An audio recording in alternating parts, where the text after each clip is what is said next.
ये आप शीतल कुंड के दर्शन कर रहे हैं। इसकी आकृति नाव के जैसी है। इसके पीछे भी एक कहानी है, इसको आप आगे इसी वीडियो में देखेंगे। नमस्कार, मैं ऋतु गुर्जर स्वागत करती हूँ आप सभी का आपके अपने YouTube चैनल भारत भूमि दर्शन में।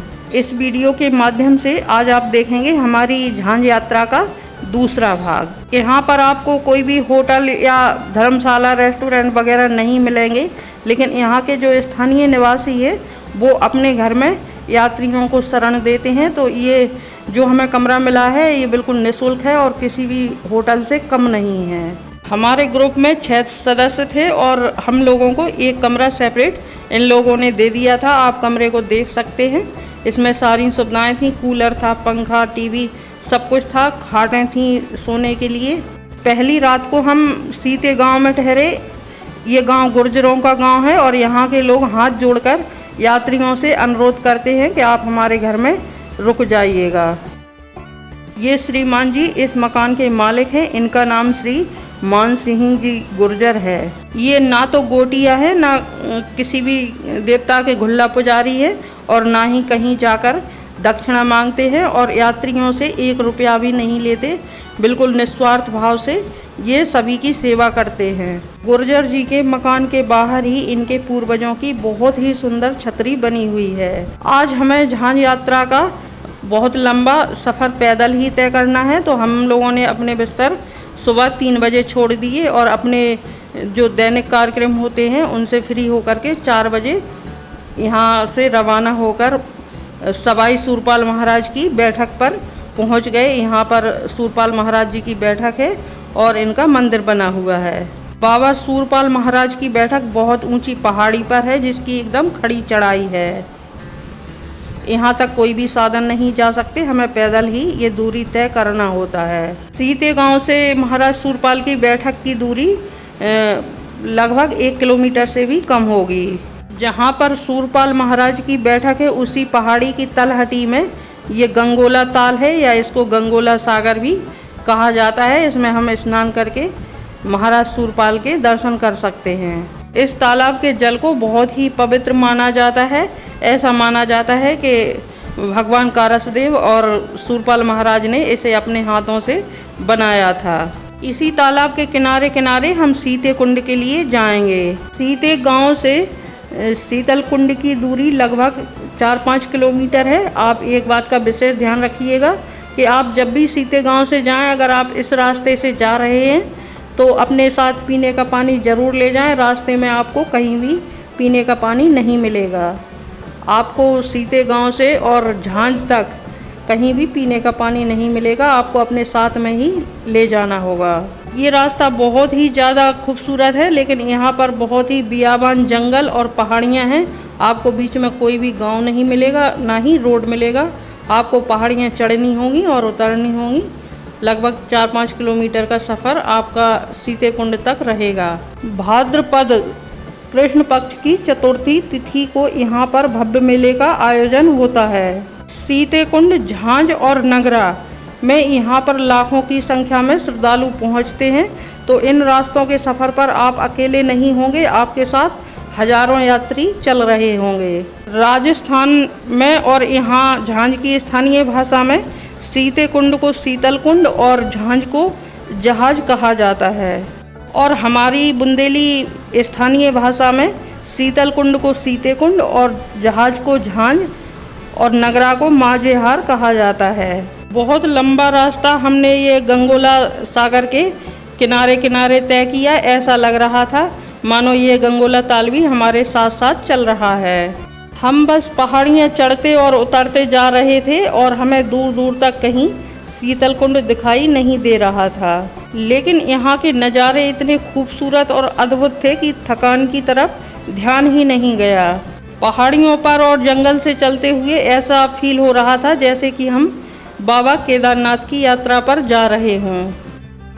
राजस्थान में पानी की कमी होती है और ये तो पहाड़ी क्षेत्र है। यहाँ पर चारों तरफ अरावली की पहाड़ियाँ हैं, तो यहाँ के लोग क्या है, पानी को संरक्षित करते हैं। जो पहाड़ों पर पानी बरसता है और नीचे उतर कर आता है तो इस झील में इकट्ठा कर लिया जाता है और ये साल भर चलता है।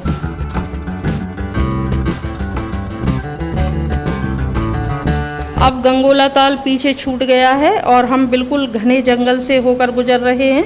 हमारे चारों तरफ बस जंगल ही जंगल है और यहाँ पर सिर्फ एक पतली सी पगडंडी है, इसी के बीच से हम जा रहे हैं। मैं समस्त सीते ग्रामवासियों को धन्यवाद देती हूँ और उनके निस्वार्थ सेवा भाव को नमस्कार करती हूँ। जो हमारे भारत की प्राचीन परंपरा रही है अतिथि देवो भव, वो परंपरा हमें यहाँ राजस्थान में सीते गांव में देखने को मिलती है। तो चलिए गाइस चलते हैं और हम चलते हैं सीते कुंड, उसमें देखते हैं क्या होता है। यहाँ के निवासियों का सत्कार भाव बहुत बड़ा है कि जो अजनबियों का इतना सत्कार करते हैं। अब हम सीते कुंड की तलहटी में पहुँच चुके हैं। सीते कुंड चारों तरफ से पहाड़ियों से घिरा है। ये बहुत ही ज़्यादा गहराई में है। इसका जो पानी बहकर आता है उसी रास्ते से हम सीते कुंड तक पहुंचते हैं। यहाँ के पत्थर पानी के बहाव के कारण बहुत ही ज़्यादा चिकने हो चुके हैं। हम इन्हीं पत्थरों और पानी के बीच से निकलकर सीते कुंड तक पहुँचेंगे। हमने अपनी ये जहाज की यात्रा 14 अगस्त को शुरू की थी और 14 अगस्त को हम सीते गांव में रुके थे और आज 15 अगस्त को चौथ है और यहाँ पर बहुत ज़्यादा श्रद्धालु पहुँच चुके हैं और यहाँ पर बहुत भीड़ भाड़ है। यहाँ पर आपको बहुत सारे भगत गुल्ला पुजारी मिल जाएंगे और उनके शरीर में देवताओं की सवारी भी आपको देखने के लिए मिलेंगी। यहाँ पर प्राकृतिक रूप से 2 कुंड बने हुए हैं, इन्हें किसी ने भी नहीं बनवाया है। एक मेन कुंड है जिसमें सिर्फ जो गुल्ला पुजारी होते हैं वो नहाते हैं या जो श्रद्धालु अपने देवताओं को स्नान कराने के लिए लाते हैं वो भी उसी में स्नान करते हैं। और ये दूसरा वाला कुंड है, इसमें महिलाएं व अन्य श्रद्धालु इसमें स्नान करते हैं। सीते कुंड के चारों तरफ आपको बहुत ऊंची ऊंची पहाड़ियां देखने को मिलेंगी। ये चारों तरफ से पहाड़ियों से घिरा हुआ है और आपकी जहां भी नज़र जाएगी वहां आपको श्रद्धालु दिखाई देंगे। यहाँ पर लाखों की संख्या में श्रद्धालु आए हुए हैं। यहाँ की मुझे सबसे अच्छी बात ये लगी कि यहाँ पर महिलाओं के कपड़े बदलने के लिए एक अलग से कक्ष बना हुआ है और उन कक्षों में पुरुष नहीं जाते। आप कुंड में स्नान करके वहाँ पर जाकर अपने कपड़े चेंज कर सकते हैं। राजस्थान में महिलाओं की मर्यादा का बखूबी ख्याल रखा जाता है।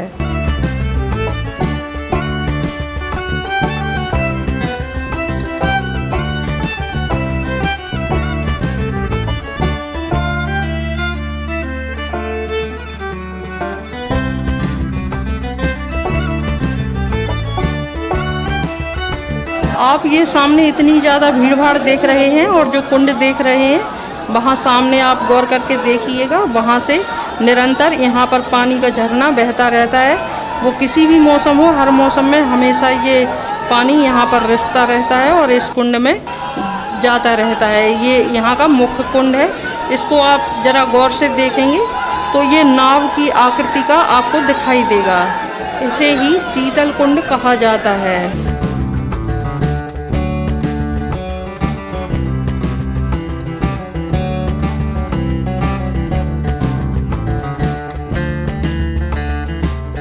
ये दादा सूरपाल और श्री देवधनी कारसदेव महाराज की बहन एलादी जी का मंदिर है और यहाँ पर इनकी बहुत ही खूबसूरत झांकी है। यहाँ पर आपको निवरिया के भी दर्शन होंगे। अगर हम यहाँ इस एंगल से शीतल कुंड के दर्शन करेंगे तो इसकी आकृति बिल्कुल नाव की तरह दिखाई देगी। अभी यहाँ पर बहुत ज़्यादा भीड़ भाड़ है, भक्तगण यहाँ पर स्नान कर रहे हैं तो हमें साफ दिखाई नहीं दे रहा है, लेकिन जब यहाँ पर खाली जगह होगी और हम इसका दर्शन करेंगे तो ये हमें बिल्कुल नाव या जहाज की तरह दिखाई देगा। शीतल कुंड की आकृति के वजह से ही कारसदेव के जन्म स्थान को जहाज कहा जाता है, जिसको हम झांझ बोलते हैं। आप जो सामने मंदिर के दर्शन कर रहे हैं ये भगवान भोलेनाथ का मंदिर है। इस मंदिर का निर्माण तो नया है लेकिन ये स्थान बहुत ही प्राचीन है। इसी स्थान पर बहन एलादी ने भगवान भोलेनाथ की स्थापना करके 11 वर्षों तक कठोर तप किया है। एलादी की तपस्या से प्रसन्न होकर भगवान भोलेनाथ यहीं पर प्रकट हुए थे और एलादी से वरदान मांगने को कहा था। तब बहन एलादी ने भगवान भोलेनाथ से वरदान में दीनहीन दुखियों की रक्षा करने वाला, उनके लाज को रखने वाला और अपने बदला लेने वाला और कभी भी युद्ध में न हारने वाला पराक्रमी भाई को वरदान में मांगा था और भोलेनाथ ने एलादी को एक पुष्प दिया था, उसी से कारसदेव प्रकट हुए थे। इस कुंड का जल बहुत ही निर्मल और पवित्र है, कृपया इसमें अपने कपड़े आदि ना धोएं। भोलेनाथ के मंदिर के पास ही वो जल स्रोत है जिसमें सीते में जल आता है। शीतल कुंड पर आप बहन एलादी, देवधनी महाराज कारसदेव और दादा सवाई सूरपाल महाराज के भी दर्शन करेंगे।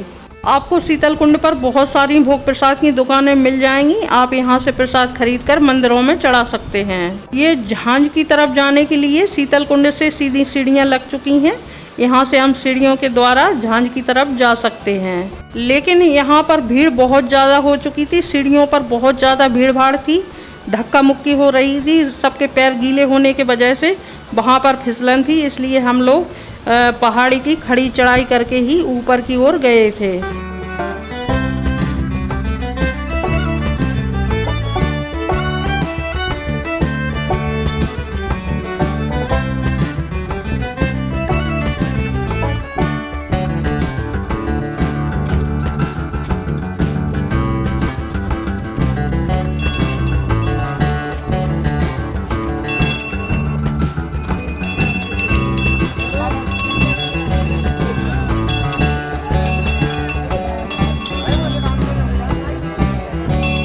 इस गेट की तरफ से अगर हम जाएंगे तो हम झांझ पहुंच जाएंगे।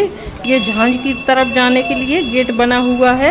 अगर हम झांझ की तरफ से अपनी गाड़ी से आएंगे तो इस गेट के बाहर तक हमारी गाड़ी आ जाएगी और हमें सिर्फ सीढ़ियां उतरकर शीतल कुंड में स्नान करने के लिए जाना पड़ेगा। हमें पैदल बिल्कुल भी नहीं चलना पड़ेगा।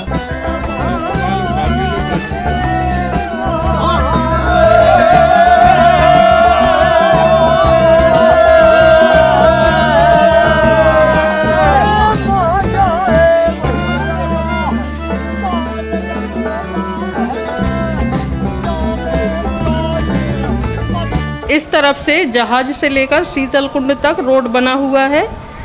अभी ये पक्का तो नहीं है, कच्चा ही रोड है, लेकिन आपका कोई भी वाहन हो, टू व्हीलर हो या फोर व्हीलर, आसानी से शीतल कुंड के गेट तक आ जाएगा। अब कहीं जाकर हमें कुछ खाने पीने की दुकान दिखी, 5 किलोमीटर बाद हमें ये दुकान दिखी है। यहाँ पर हमने नाश्ता किया। नाश्ता ज़्यादा अच्छा तो नहीं था, लेकिन हाँ भूख लगी थी और हमारा पानी भी ख़त्म हो चुका था, तो यहीं से मैंने पानी लिया और नाश्ता भी किया और आगे चलने लगी।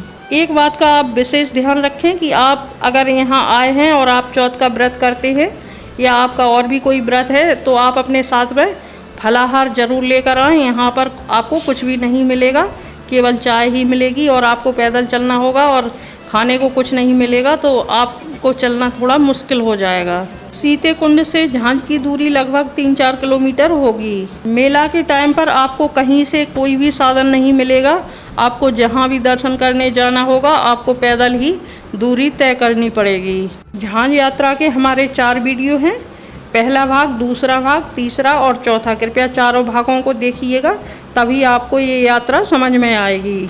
इसके बाद आप तीसरे भाग में झांझ के दर्शन करोगे, जहाँ पर जन्म स्थान है और राम मड़ैया के नाम से एक स्थान है, आप उसके भी अगले वीडियो में दर्शन करेंगे। इसके अगले भाग में आपको श्री कारसदेव महाराज और दादा सूरपाल महाराज के गांव के और उनके जहाँ पर उनका घर था उसके दर्शन आप करेंगे। अब हम यहाँ से श्री कारसदेव जी के गांव जा रहे हैं, जहाँ पर उनका जन्म स्थान भी है। वैसे तो यहाँ पर साल में 12 चौथें मनाई जाती हैं और सभी चौथों को यहाँ पर धाम लगता है, मेला लगता है और लोगों की अर्जियाँ सुनी जाती हैं। लेकिन सबसे बड़े मेले का आयोजन लागत भादों की चौथ को होता है। यहाँ पर चौथ को बहुत ही विशाल मेला लगता है, यहाँ पर बहुत भारी संख्या में श्रद्धालु पहुँचते हैं। ऐसी मान्यता है कि भादों की चौथ की अर्धरात्रि को ही भगवान कारसदेव प्रकट हुए थे। लागत बैसाख की तीज को भी यहाँ पर बहुत बड़े मेले का आयोजन होता है और माओ की चौथ को भी यहाँ पर मेला भरता है। वीडियो देखने के लिए धन्यवाद। मिलते हैं अगले वीडियो में एक और नए स्थान पर। जब तक के लिए नमस्कार। जय देवधनी बाबा।